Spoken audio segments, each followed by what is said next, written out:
Saudi আরব থেকে আমরা কিভাবে পিছিয়ে আছি, কত মিনিমাম হলে 100 বছর পিছিয়ে আছি। আপনাদেরকে দেখাই, এই যে মেশিনটা দেখতেছেন, এটা হলো একটা পার্কের ভিতরে এই মেশিনটা তারা রাখছে। এটা হলো এখানে আপনার অ্যাপস দিয়ে রাখছে, এই বারকোড আছে। এটা হলো ময়লা ফেলার, আপনার যদি প্লাস্টিক বোতল টোতল খাইয়া যদি রাখেন সেটা এটার ভিতরে ফালাবেন, এবং এটার ভিতরে ফালাইলে এখানে প্রেস করবেন, এখানে বিভিন্ন ইয়ে আছে, আপনার সিস্টেম আছে। এখানে প্রেস করলে মুখটা খুলে যাবে, তো খুলে গেলে এখানে আপনি বোতলটা রাখবেন। মানে কিভাবে পার্কটা ক্লিন রাখা যায় সব সময়, এটার জন্য এই সিস্টেমটা তারা বানাইছে আর কি। তো এখানে যে পয়েন্টটা হইব, আপনি একটা বোতল ভাইলে আপনার হয়তো 10 পয়েন্ট হইতে পারে। এই পয়েন্ট আবার ভাঙাই আপনি হয়তো একটা কিছু খাইতে পারবেন, একটা কিছু কিনতে পারবেন, জাস্ট আপনি বোতলটা বিক্রি করার মতো। তো দেখেন, আসলে একটা পার্ক পরিষ্কার করার জন্য এরকম একটা মেশিন বসাই দিছে। পার্কটাও ক্লিন থাকলো, পরিবেশটাও দূষণমুক্ত হইলো না, এবং বিনিময়ে আপনি ওই প্লাস্টিকটা রিসাইকেলের বিনিময়ে আপনি একটা পয়েন্ট পাইলেন। কারণ এই প্লাস্টিকটা যদি আপনি, একটা গাছ আছে, গাছের গোড়ায় যদি আপনি ফালান, এই প্লাস্টিকটা কিন্তু পচবে না, নষ্ট হইবে না। তো পরবর্তীতে পরিবেশ দূষণ হইবে, এবং একটা গাছ রোপণ করলেও কিন্তু গাছটা হইবে না। তো এই যে পরিবেশে ভারসাম্য রক্ষার জন্য বা একটু ক্লিন রাখার জন্য এই ধরনের আধুনিকতায় সৌদি আরব পৌঁছে গেছে।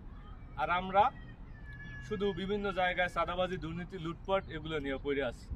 কিভাবে খাওয়া যায়, একটা বন্দর পর্যন্ত বিদেশিদের হাতে আমরা দিতে পারতেছি না, কারণ বলতেছি যে বিদেশিরা নিয়ে যাইবে বন্দর।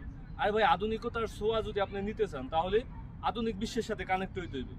বিশ্বের বিভিন্ন যে আপনার আধুনিক যে প্রতিষ্ঠানগুলো, এগুলো যদি বাংলাদেশে আসে, সে জায়গায় যদি ইনভেস্ট করে, তারা যদি কাজ করে, আপনি এদের সাথে কাজ করলে, কাজ শিখে আপনিও এটা অ্যাপ্লাই করতে পারবেন দেশের ভিতরে। তো আপনি যখন বিদেশিদেরকে আসতেই দিবেন না, বিদেশিদেরকে দূরে ঠেলিয়ে রাখবেন, তখন আপনি এরকমের আধুনিকতার ছোঁয়া আপনি পাবেন না। দেখা যাইতেছে তারা সেই বন্দরে পরিষ্কার রাখার জন্য এরকমের একটা মেশিন কিন্তু বাংলাদেশে তারা স্থাপন করে দিতে পারে। তো এটাই হলো বাস্তবতা। বিশ্বের সাথে তাল মিলিয়ে চলতে গেলে আপনাকে আধুনিকতার সাথে তাল মিলাইতে হবে। যেমন আপনি যদি ইয়ের কথা চিনতে পারেন, যেমন নোকিয়া সেট কিন্তু প্রত্যেকটা মানুষের হাতে হাতে ছিল একটা সময়। কিন্তু যখন নোকিয়া আপনার অ্যান্ড্রয়েডের সাথে তাল মিলাইতে পারে নাই, অ্যান্ড্রয়েডের সাথে তারা তাল মিলিয়ে চলতে পারে নাই, পরবর্তীতে নোকিয়া কোম্পানি কিন্তু ধ্বংস হয়ে গেল। এখন আর নোকিয়া ফোন খুঁজে পাওয়া যায় না। তো এটা হলো বাস্তবতা। বিশ্বের সাথে যারা তাল মিলিয়ে চলে, এখন হচ্ছে এআই এর যুগ। এআই এর প্রজন্মে আপনি যদি সেই অ্যানালগে পড়ে থাকেন, ডিজিটালাইজেশন যদি না করেন নিজের সাথে, তাহলে কিন্তু এভাবেই আমরা পিছিয়ে থাকবো।